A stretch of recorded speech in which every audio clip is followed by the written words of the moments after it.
Hello, how is everybody? Well, You can talk back. I'm from the Black church. If you don't talk back, it feels very weird to me. I'm just gonna say that out the gate. Like it feels very strange to just have people like listening to me like I'm an authority. Like I do know what I'm talking about, but at the same time, just this is a conversation. Yeah. So it's not gonna be rude if you say something in the middle of it or have questions or just want to jump in at any moment. That's fine. Um, it's gonna be super informal, also in that same vein. I'd like to start like I normally start most things with a rant, if you don't mind. Um, Also, I cuss, so if y'all are not cool with cussing, just let me know. You can give me the finger, it saves you the words. Um, all that said, June is the worst month for me to be alive as a human being in America. June. What do you mean, Drew? Yeah, June is the absolute worst month. Because as black as I am, I don't know if you know, I'm very, very black. And as gay as I am, and you can't see it now, but I'm very, very gay. Um, I still like the struggle in other months is just being alive, right? Just dealing with people who aren't me, aggressing me in whatever ways that they do, from whatever level that they do it. But in the month of June, it's Pride Month, right? Halfway through June, we get Juneteenth. Black people are free. Everything about me is supposed to be free, right? Nobody's bothering gay people. Look at all the rainbows everywhere. Nobody's bothering black people. Look at the Black Lives Matter signs everywhere, right? Look at them. Look at the white folks showing up to protest, loud, with their kids and everything. Look at them bringing their kids to the pride parade. Why am I mad in June of all months? I should be smiling, right? Because it doesn't mean, like, the struggle is entirely lost in that. It's a grift. Now, I'm not bitter about Pride Month. I think it's awesome. I'm not bitter about Juneteenth. I think it's fantastic. Let me explain. Pride Month is not this. It's not the rainbows and the parades and the leather harnesses, though I like all of those. It's not any of that, right? Pride Month was a riot. Pride started as queer people, as non-normal people, having enough, and not just having enough, but having enough with the police in particular, being repeatedly harassed and arrested and embarrassed and violent, all of this. And it was the gayest, the femmiest, all of these, they got together and hurled bricks against the cops and held space on their own. They didn't need an ally. They didn't need anybody coming there and saying, well, I'm going to be the straight one. No, they didn't need that. They did it for themselves. That is pride. Not straight folks showing up to hold our hand for 30 days to tell us how much they love us while they're not loving us. Let that sit for a second. Not loving us. Not at all. Pride doesn't do that, right? Juneteenth. Why am I mad about Juneteenth? I'm not mad, but why am I mad about Juneteenth, right? Because before all of this, well, in the last couple of years, really, when white folk found out about Juneteenth, just keep it funky, before that, it was ours. It was a black thing. I went to school my whole life. I went to predominantly white schools. They didn't know nothing about Juneteenth. I would show up with strawberries. They would have no idea, none. And I loved it. Did I love being different and separate? No, but it was mine. When I went to white schools, I had to learn all about Catholicism because everybody was Catholic. Not everybody, but most people. I had to learn about a whole bunch of other things that were none of my business, but I had to make it my business in order to integrate. So the things that were mine, the things that were personal, were much more valuable, right? Now, I'm not mad that white folk found out about Juneteenth. I'm not mad that straight folk found out about Pride, in as much as you can find out about it. I'm mad at the way that folk are doing it. Let's talk about Pride, right? Because it's not. To me, it's the strangest thing in the world when you have this thing that started literally as a riot, literally throwing bricks at cops. This is not a metaphor. This is not, it's just literally this. And now what is it? Right? You feel safe going to Pride right now, wouldn't you? You feel safe bringing your kids. I don't know exactly why I feel that way, but you should not feel that way. Pride is not about happy queers. It is not. And I'm so sorry that the message has been blurred into that, but it never has been. It is about claiming space that is ours. It is not asking for more space. It is not asking for safer spaces. No, it's the opposite of that. It's standing where we live right now against your wishes and against the wishes of the establishment and against anybody else's. That's what it means. It means existing without anyone else's permission. Juneteenth, right? That thing that we're all doing now somehow. Juneteenth was so especially black, and not just black globally, but American black, right? Because it wasn't the end of slavery. Let's just bust that lie out right now, right? It was the sort of, kind of, like official formal ending of slavery, even though it continued on after that, right? It was sort of that. So the halfway freeing of black people, even though they're still socially enslaved, and then we celebrated that. And the way that we celebrated that was not in the same way that white folk do it now, with silhouettes of black people with the chains busted open and making ice cream for us. I don't know if y'all heard about that, but Walmart made a Juneteenth ice cream. Google it, see if I'm lying. Walmart really did. They really did that. Not only that, we were on a thing with the chains all busted. The whitest company in the world made ice cream for us in June. Y'all, it was red velvet ice cream. It was red velvet. Come on, red velvet ice cream. Like, that's what bothers me so much about June, right? Is all the things that I am aren't just black or gay. There's way more of that. But those two things I struggle the most over, probably. And those two things in a single month, I have to deal with all the people effectively who are making my life miserable, have been and will continue to, celebrating me in that month. Celebrating me, right? What does it even mean? I'm getting rainbow flags at me, I'm getting kente cloth, and I can't tell the difference between the people that mean it and the people who are marketing it. What is the meaning then? What is the meaning then of Juneteenth? What is the meaning then of Pride Month? How do we even reclaim that now that it's so popular? Because you can't tell straight folk they can't do something. Try. You can't tell white people, you already know, you can't tell white people they can't do something. They will find a way. They're going to try to come up with some alternate version of something. Well, maybe we can do it over here instead of just leaving it alone. Saying all that to say, not everything is for everyone, right? This is not every single cultural thing is meant for everybody to go in and discover and participate. Some of it is just ours, right? Just like some for white folk is just y'all's. I have Elvis. Like, we resigned that a long time ago. Good for you, right? I don't want to say I don't understand, because I do. But the grift, as I call it, is what bothers me. The grift, right? That's what happens in the month of June. And it being doubly so is what frustrates me the most. We don't actually get Pride.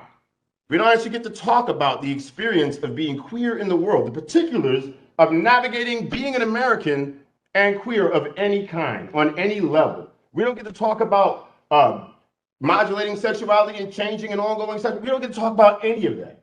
We just assume that everybody knows. We pass around memes and words. We correct one another. We yes and not, and this is it, and we move on. And after June, what happens in July? What am I talking about, right? What's the material reality of this? Because it's not just me being angry. More people are being killed, and more people have been killed this year, more trans people, more black people this year and last year than a year before, and it continues to increase. How is Pride more popular than ever when more of us are dying? How is Juneteenth more popular than ever when more of us, not less, are in jail this year? More of us are dead already. How? How are these two things happening? Because the stories that they're telling about black and queer people aren't true.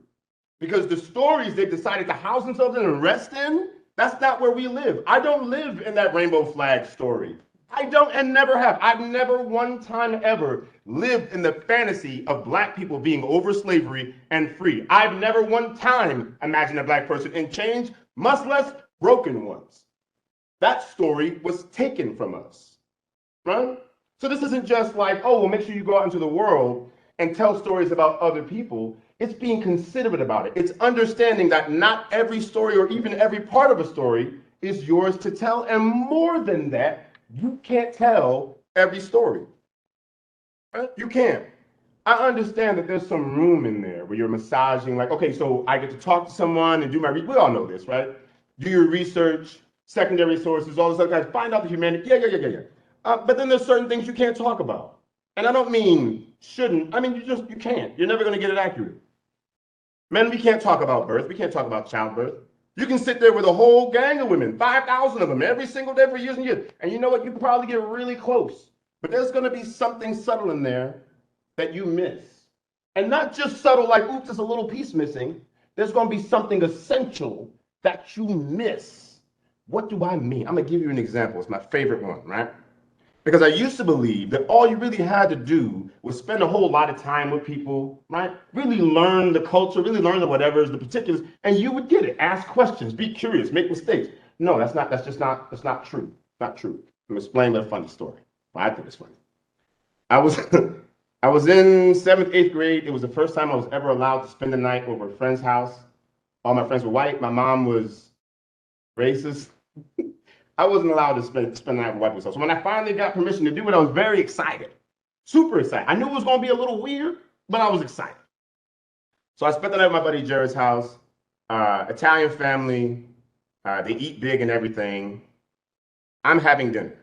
Now, the rule at my house is, and always has been, if somebody puts food in front of you, you eat all of it. In Jared's house, the rule is, if you eat all of it, they give you more.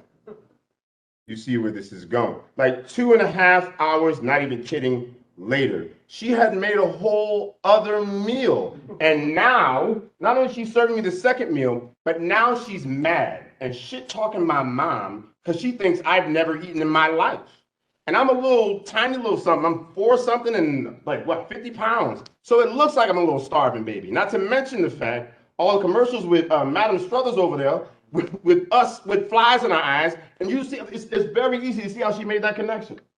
Now, I didn't see anything was wrong there. I just ate until she stopped feeding me, literally crawled up the stairs and hid in my friend's room so she wouldn't feed me more. Y'all, she gave me ice cream after she brought it up to the room. Understand, right? Now, before I get to the punchline, because there was no real way for me to tell her what was happening. Even though I understood it, I didn't have the language, the facility to communicate that. And there was no way for her to figure it out, right? We didn't have that bridge. If my mom was there, she would have solved it in 5 seconds, but she wasn't, right? And even then, there was no way to prevent that ahead of time. There was no possible way we could have sat down together and communicated all these little itty bitty things and got every single thing. That essential piece was missing. Now, in that moment, it was just kind of funny. I overate. But the next day, when I went home, the school I went to was a half an hour away from where I lived, so we were going to meet up at the school, and my mom was going to drive me back home. So his mom and my mom with me, or me with his mom and my mom, met up at the school, and his mom told me to stay in the car. That's when I knew something was wrong. This is the way she said it. Stay in the car, I'm going to talk to your mom. She gets out the car. Now, I know my mom, and this lady does not know my mom. She's never met her before. They talked over the phone. She's never met my mom before. My mom gets out the car, and this lady is cussing my mom out. My mother is an evangelical preacher. Has been one since she was 17 years old. Y'all, my mother was ready to slap this lady to the ground. I just swore it was going to happen. And as my mom was standing there just looking at this lady, getting her right hand good and ready, it dawned on her what must have happened. When Jared's mom was like, I just kept feeding him, he just kept eating and eating him. My mother broke down laughing so hard, and Jared's mom got even more pissed. My mom put me in the car and we drove home. I had to explain it to Jared's mom well after the fact. All of that happened, not because anyone was wrong, right? Not because anyone was racist, no, right? It was just simply a lack of information, a subtlety that didn't make it into the mix. How? Because again, there's certain parts of the experience you just can't quite get over. What does this mean then, right? Because we still need to write stories. We still need representation. We still need to write stories about people that aren't us, which is most people. So what do we do then, right? Well, the research thing works, yeah. Consulting works. I heard that mentioned earlier, and I think that's fantastic, actually. Bringing people in to help tell stories and change things and modify and build it up. But getting us in the room is really more important, right? Because it's not the big things that y'all are going to miss or that people are going to miss for the most part. People in good faith typically don't miss these huge things, or you can just ask general black people in general, and you'll get the answer, or general queer people in general, or general people who belong to that group, and you'll get an answer. But there are other things in there you're just not going to get. We have to be at the table. I know that's not the most satisfying answer, right? And especially I find it's not a satisfying answer for white people. And I'm singling out white people just because it's my experience in general. Like most other folk I talk to have that understanding. There's just some things that aren't for you, some things you just can't go into that realm and talk about it. But most of my friends are progressive white folk, and man, they like they like to write about people that aren't them all the time. And they're really just utilizing either black folk or queer folk or other folk to tell a story about some kind of separation or isolation or whatever else. And it's usually about the trauma of being other. I've never seen a story about the joy of blackness not written by a black person. Why? Is it because white folk don't experience joy? Is it because white people can't transmute that? They can't translate that onto blackness? Yes, that's why. Because white you can't just take your happy and just, oh, now I'm going to put it on another body and just make them brown, right? It's a brown body and he's happy. Black joy is different. Queer joy is different. And this isn't to say all joy is all different, but like black joy in particular, right? Getting over on something. There's no way to describe what that feels like. There's no way to truly describe what it feels like when I, as a black man with this voice, in this body permanently, I can't go anywhere, gets pulled over by the police. There's no way. There's no way to communicate what it feels like after getting pulled over 12 times in a year and writing a whole article about it and then making it into the paper in November, and before Christmas, you're pulled over 5 more times. 5 more. These things aren't essential and necessary to every story, but they are part of the experience. I don't know any black person who hasn't experienced the fear of interacting with police officers or white people. My friends in particular were surprised to learn that even my friends I've had for years and years and years, I don't have the same level of trust around all of y'all. And it doesn't mean that they're terrible people. It just means there's certain things they don't understand that haven't been communicated that maybe can't be communicated. But there's always that level of not distrust, but lack of safety. You don't know what they don't know and how they might react. Again, going back to that example, Jared's mom wasn't going to hurt me, but she could have, because I didn't have the facility to stop myself. To me, not eating would have been rude. And crawling up the stairs, I lived and everything, there was no permanent damage. That was super uncomfortable. Purely because we didn't have the means to have that conversation, or at the very least to communicate anything about simple traditions, right? Simple cultural things. We couldn't get that across. The problem I find most of the time when folk who aren't us, and I'm using blackness and queerness, but really this applies to a whole bunch of other stuff. I just don't want to step into anybody else's identity and speak for them. But when they write about us, it's usually they want to take, like I said, the pain or the trauma or some other thing and inflect some white story using a black body, or some white story using queer people. And the truth of the matter is, we have different stories, fundamentally different stories. So here's an example. I remember when I came out and I was talking to my friends about sex and sexuality and all this, and I was in college, so like as you do, and they just didn't understand coming out. Mechanically, they understood it, right? Logistically, they got it. You tell people, and then some people like it and some people don't. And that's sort of how they see it. They didn't really understand the internal, ongoing coming out process. I'm still doing that. I'm in my early 40s, I'm still doing it. Coming out when you go to the comic book store, coming out when you make friends with the dude at the gas station, coming out to your mechanic, if it comes up in conversation, coming out to the lady at the bakery when she asks, how's your wife, because she sees you wearing a wedding ring, right? That kind of stuff. There's no way to really communicate that and the subtle fear that goes along with it. There's no way, and I wish to everything there was, there's no way to explain to white folk what it's like, and there's a very particular feeling here, what it's like to drive through Maine black. Thankfully, you will never know. It's horrifying. It's horrible. Like, I wish there were ways to communicate it. But again, like I'm saying, when you're endeavoring to write stories about other people, research and all that and consultation will only get you so far, and having us at the table is kind of core. Also, failing is necessary. Big failure is necessary. A lot of my friends, like I said, are progressive, and the way that they approach storytelling and all of their work and things like that, the thing that they're most afraid of is stepping on toes or making a boo-boo. like they're going to accidentally drop an M-bomb. And can I just be frank here? I don't understand that fear. Like I kind of do, but I don't. But if you're being honest in your endeavor and you've honestly like reached out and talked to people, you make a giant mistake and somebody points it out, you get to fix that. You've learned something.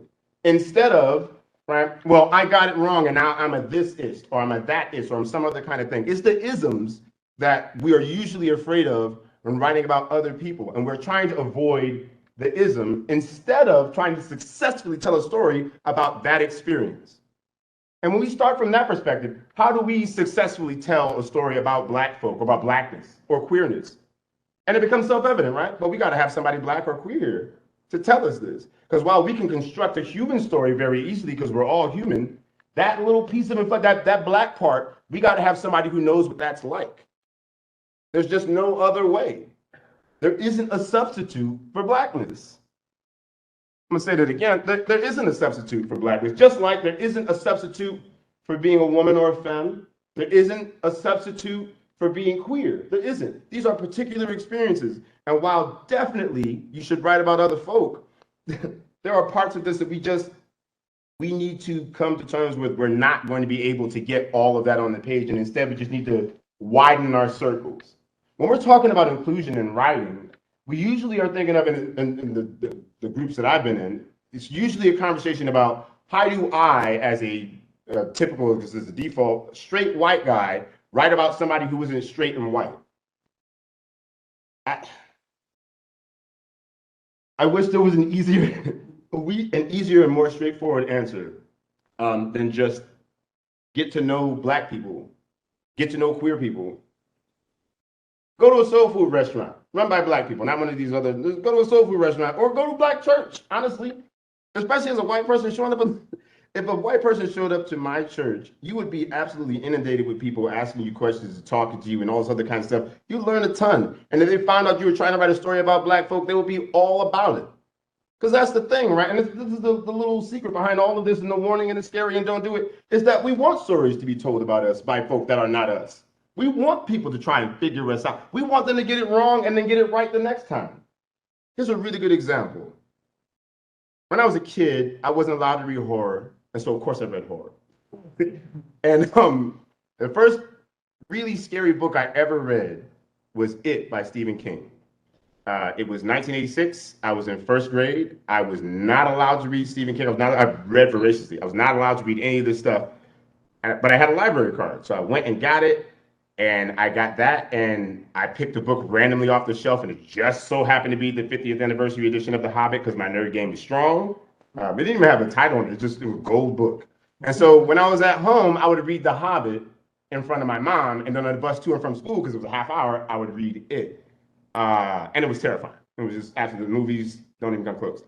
The problem I had is with the character Mike Hanlon. If you've read the book, you know Mike Hanlon is the Black guy. That's it. He's a Black guy. Bev is the redhead who the other character, one of the other characters, has this whole crush on, and she goes on and has this life of domestic abuse and blah, blah, blah, blah, blah. And Stuttering Bill has a whole thing, and Eddie Casbrack has a whole thing. And Mike is the Black guy. What's horrifying that happens to Mike in the book, I wonder? Well, Bev, all of her trauma stuff is wrapped up in her dad being abusive and there's blood all over the bathroom and all the friends have to clean together. But Mike, it's a racist bird. It's a racist bird. Yeah, it's a racist bird at the standpipe that just comes after him. You can read it yourself. Like, it's, why? He's the only one that stayed in town. He's supposedly a town historian and all this other kind of stuff. Every other character, and there was 7 of them, the other 6 went off and had adventures and got rich. Every last one of them. In fact, that was part of the plot. Is what the little demon thing wanted to do. But the Black boy had to stay home. The Black boy had to stay there and carry the memory of all of that trauma and then call all the white people there so they can be successful and go off and get married and da-da-da-da-da. And that's exactly what happened. And that's what happens super often, right? We're just magical people. Or don't even get me started on queer folk. How we end up as the best friend. And wow, this isn't so much, like, it isn't so terrible, right? None of these things are really awful. But in real life, when I walk through the world, those stories precede me. When other people like me, or not so much like me, but still kind of like me, well, those stories precede us. And we have to, whether we want to or not, dismantle all of that stuff that these stories are putting out there. I like, I don't want to go in and say that I'm not a regular black person. I am. I'm regular as hell. But I can't be because the stories about me precede me. So now I have to go and do all of this explaining and deconstructing all the time. I'm not the gay that most folk expect. So I have to do all this explaining. And again, bringing this back to June, that's why it frustrates me. I spend so much of my time dismantling instead of having people spending so much of their time asking questions and exploring. Because it's sort of a given, right? That even though we're killing black people more than ever, and even though we're killing queer people more than ever, that everyone is just in on this and everyone is in love. And in reality, that's not the case.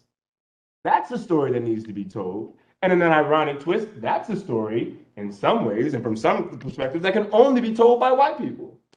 I wonder what it's like to live in an America like this under white supremacy as a white person who doesn't like it. And I don't mean doesn't like that it's happening to other people. I mean, doesn't like that white supremacy is harming white people because it is.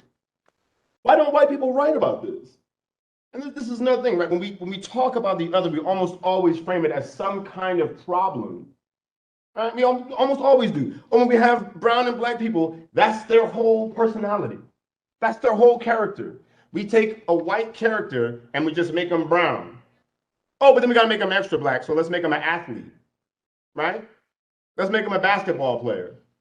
He's a rapper, right? Most of us ain't never touched or played basketball. Shock. Half of y'all shocked right now. Most of us don't even play basketball. I can't do it. I can't. I got a bad back. I rapped when I was little, kind of like a kid. It's like you have all of these things that go so far ahead of you that your actual story is obscured by it. Your actual personhood is obscured by it. You don't get the chance at all that white folk get. What do I mean? Glad you asked. So, what I've experienced, when white folks show up in a place, they're a blank slate. Right? You're a blank canvas. Nobody knows anything about you. You can be anything. Oh my God, right? You're basically an undressed Barbie or an undressed Ken, and you can put on whatever you want, and all of a sudden you have this new personality, Dr. Barbie or veterinarian Ken or whatever. We don't get that. We're the best friend by default. We're the first one to die in a horror movie. Don't even get me started on that whole thing. Right? We don't get any kind of, I don't know, essential anything. The history of the black church is deep and amazing. The history of blackness in America is profound and moving, and it's mostly not sad. It isn't this story of oppression and degradation and dehumanization and strife. It isn't that. That wasn't my life at all. I love being black, and not in spite of anything. I love being black because being black is awesome. Just like I'm sure being white is awesome. I wouldn't know. Only got a taste. But I'm sure it is, right? And it's in that. It's in finding the joy, not just the meaning, not just the mechanical underlay to make sure that we get black people experiencing racism, right? But what about it is true? What about this is authentic? How do we even get to that thing?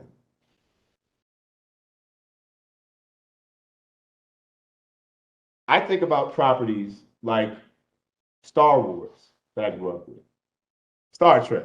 I'm rewatching DS9 right now. I just finished watching the second season of Lower Decks. Awesome, right? At the same time, I have to reconcile certain truths that white folk just typically, in my experience, don't. Like, so in a galaxy far, far away, all these planets, all these people, you have more aliens than black people, more aliens than Latinos. Ain't a gay nobody nowhere, not one. Seriously, not one. 9 movies, 9. Not one, over 40 something years. We can't get one in there? And don't you dare Mace Windu me at this moment. Don't you dare. No. Think about all the popular things you've ever seen and think about how many of us are missing. Not included, but missing. Why? Because we exist. This idea of inclusion presumes that there's a thing that exists without us, And we're somewhere over here, and we got to bring us into it. No, it's pretending that we don't exist when you don't write about us. It's pretending that our stories aren't necessary for the broader story, that there's some kind of seasoning that you add on afterward. And you could really have the whole meal, but this makes it like, no, no, no, no, no, no, no. You're not telling a human story if you don't include other people. You're just not. And it doesn't mean that every story you write has to have everybody in it. But surely you got to consider their existence, no? Surely you do. We wouldn't write a story with just dudes and no femmes or women and without an explanation, right? There has to be some kind of something. And yet we do that with black people all the time. And this isn't an old thing. Y'all watched Friends. The most confusing thing to me about watching Friends growing up was they was in New York, right? I've been to New York. Anybody been there? Hella black people. You can't get through New York without speaking Spanish. I dare you. Not eating anything decent. And yet,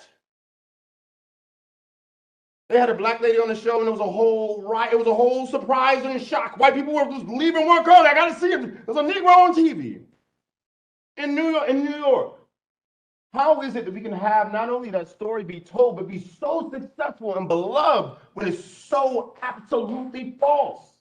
At a base level, it doesn't get existence in New York right. That's what, like, that's wild to me, right? And this isn't like, oh, and this is in those times. No, we're still doing that now. Look at Game of Thrones. You create a whole universe, so you lose the excuse of it now being just, oh, this is on Earth and this is how it works.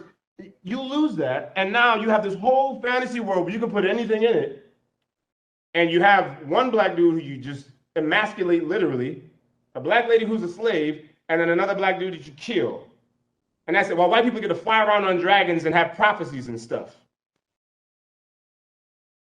See, when you put it like that, and I don't mean put it like that because that's how it is, but when you examine it like that, it becomes clear that including us isn't the problem. Excluding us is. Our imaginations aren't so void that we can't see other people, and they're constantly around us. Yet the way that we tell stories has us narrowing our focus and eliminating people so that we don't make mistakes instead of including people and making those necessary mistakes like Jared's mom did so we can get to that lesson. Epilogue. Did I spend that night over Jared's house again? Yes. Did it happen again? Yes, but it was funny. It was funny this time because now we got to talk about it, right? So the exact same thing took place, and this time it wasn't a crime. What was it? The only difference was that she knew. The only difference was that now we were colluding. Now we were working together and it was funny instead of us trying to understand stuff without enough information. When we're going in to write about other people in particular, right? When we're doing the work of not excluding people or including people, you want to put it that way, we have to consider their whole experience, right? We think of our own experiences and all the little subtle things about us, getting to know ourselves and things like that. And after that, all these little idiosyncrasies, we can ask people about things like that. Like, what is dinner like for you? Right? What is Thanksgiving like for you? I know Thanksgiving is way different for black. At least in my experience, I've been to several white Thanksgivings, and I mean to call them white Thanksgivings just for brevity. And it's entirely different. The food, the mood, everything. And not bad different, just different, right? You can make the case that everybody's Thanksgiving is different, and I would agree, however. There are some similarities. The most disappointing thing about Star Wars and Star Trek and all these kinds of things is how much I love them. I love Star Trek. You know how magical it was? And I want to end on something. I was, 11 years old when DS9 came out. I had watched, my mother was a huge Star Trek fan. I had watched the original run of Star Trek. I had watched TNG, Next Generation. I saw Geordi LaForge, and it was magical, but I was too young to really get it. I just knew that the dude from Reading Rainbow was on Star Trek now, and I was cool. But DS9 came out, I was 12 or 13 years old. Cisco and Jake, can we just, for a second, the essential blackness of Cisco and Jake, and even his wife, none of that was lost. And he didn't have to bro. He didn't have to, none of the stupid stuff we do to try and inflect or infer blackness, he didn't. And in fact, what was he? Calm, commanding, a little stern, a little pig-headed, yeah, but cool as hell under pressure. Why? Because of his blackness? Yes. We experience all kinds of things on a regular basis. We can't get mad about little things. Black men can't get mad. This right now is already too much, right? I wouldn't do this in public. Hell no. You can't scare white people. Now, understanding canonically, like racism technically doesn't exist in the Federation. Yeah, fine. But still, he's still black, right? He grew up on Earth in Louisiana. His dad owned a restaurant. So if he was in Louisiana, there's absolutely no way he didn't experience racism. That, for me, was the magical part of DS9 because Star Trek got to keep its conceit of we overcame racism, and then we got to have a black character who says, yeah, you did, but not all of us. Not all of us overcame racism. Not every single black person that ever existed suddenly came out from under the thumb of white supremacy. It still exists even in this perfect system, and it's still navigable. That was the best answer ever, right? Because Cisco didn't end up somewhere getting called this or that. He was always in control. And even when his son got out of control, it was never treated like in the same way that his son was dating an older woman, an older white woman on the show. What was it, season 3, episode 8?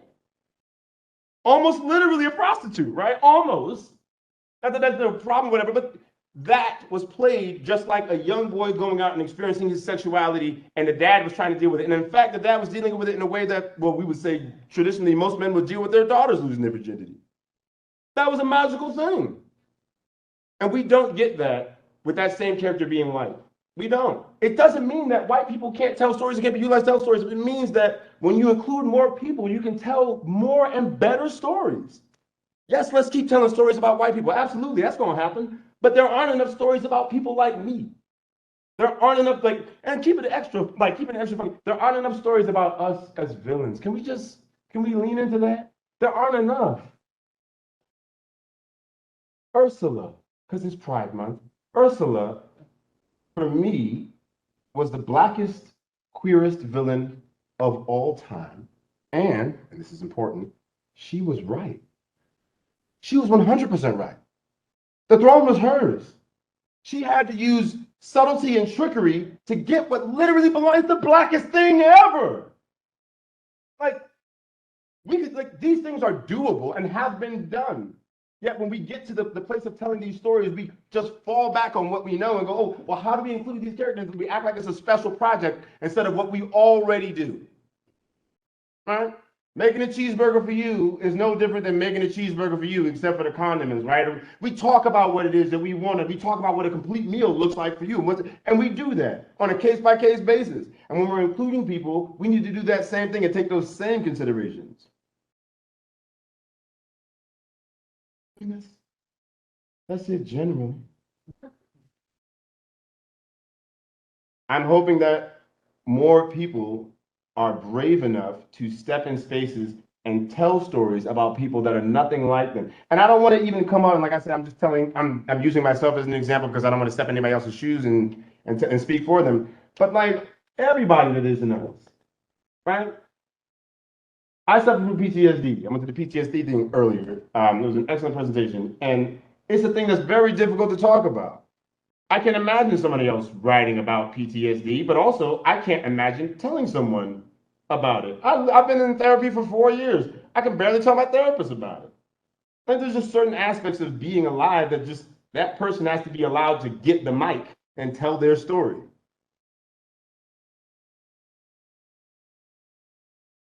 That's it. What questions? I mean, we can talk. How do we replicate? Okay.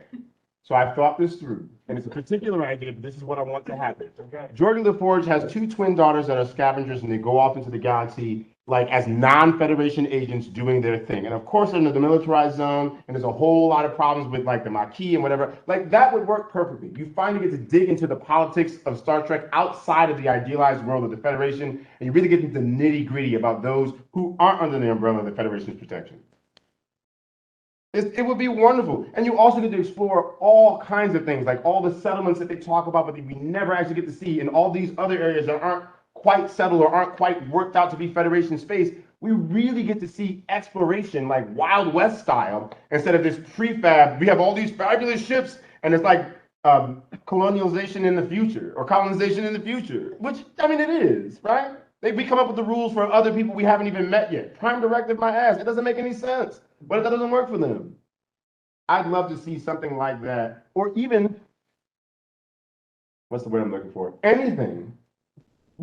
Like literally anything. The success of DS9 wasn't that they got blackness so right. It's that they tried at all. George LaForge wasn't the best character. But man, wasn't it awesome to see him? As a child, like when I was watching DS9, it occurred to me for the first time that we were in that story, right? Seeing Cisco in DS9 isn't just black people showing up in Star Trek, right? It's black people have always been. If he's here now, then we've always been there, right? We get to tell stories about the whole universe that way. Star Wars is kind of sort of going there, but they're very tepid because it is a very racist franchise and whatever. But I'm hoping that we get there with more substantial storytelling from people like, well, not like us, to be honest. I'd love to see more people getting the mic and telling, because maybe Star Trek isn't the place to tell these stories, right? Maybe Star Wars isn't the place for black people. Maybe we need to create our own areas, or maybe who knows? But I think it's worth exploring and really getting into the nitty gritty of what the human experience is and what an authentic experience is in storytelling, because it doesn't have to be a one-to-one, but it should be real. It should feel like it's a human story. What did you think of Lovecraft Country? So first, I loved it so much. I've watched it 4 or 5 times. It was, I'm getting chills right now. It was masterful. That last shot, it was beautiful.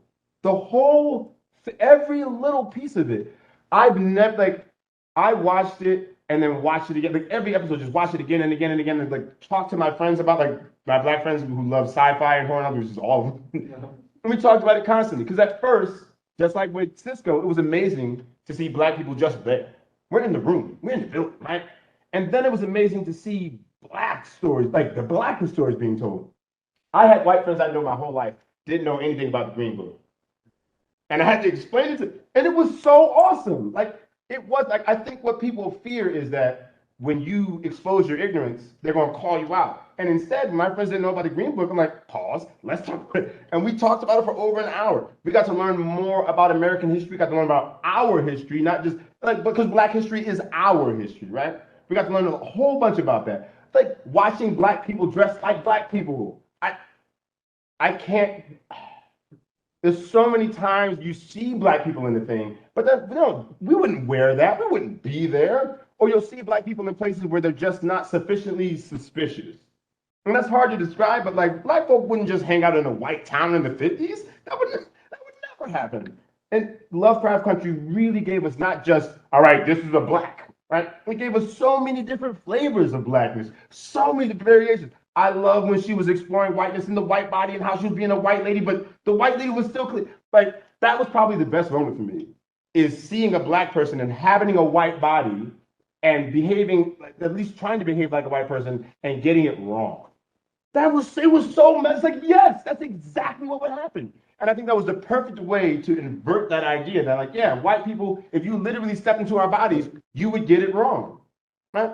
It did so much work in that regard, not just representing blackness, like, here it is, and then you can just do it another way, but really forwarding a more progressive, developed idea of what blackness is, not just non-whiteness with brownness on it and racism, right? There's a whole bunch of other stuff, a whole bunch of history and magic and tradition and food and all of this.